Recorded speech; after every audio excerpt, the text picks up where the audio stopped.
Yuunivarsiitii Riifti Vaalii. Yuunivarsiitiin Riifti Vaalii barnootaa fi leenjii teeknikaa fi ogummaa sadarkaa tokko hanga afuritti gosa leenjii hundaan digirii jalqabaa damee biizinasii fi saayinsii hawaasaa jalatti akkaawuntiing and faayinaans, biizines maaneejiment, maarkeeting maaneejiment, ikoonomiks, soosiyooloojii and sooshaal antiroopooloojii, gloobaal isteediis. Damee teeknooloojii fi injineringii jalatti siviil injineering, kompiitar saayins, konistiraakshን teeknooloojii maaneejiment, sarvee teeknooloojii, sarveeying injineering, infoormeeshin teeknooloojii, mekaanikaal injineering.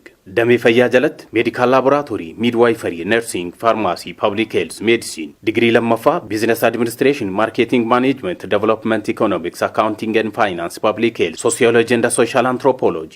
ሰገንታ በርኖታ ኢድሌ ገልገላ ፊ ፈጎቲን ቁልቁልናን በርሲሳ ሜዲካል ዶክትሬቲስ ሆስፒታል አሳሪፍቲ ቫሊ መጋላ አዳማ ጅሩት በርሲሳ ጅራ ገልማ በረዳ መዳህዮታ ዩኒቨርሲቲ ሪፍቲ ቫሊ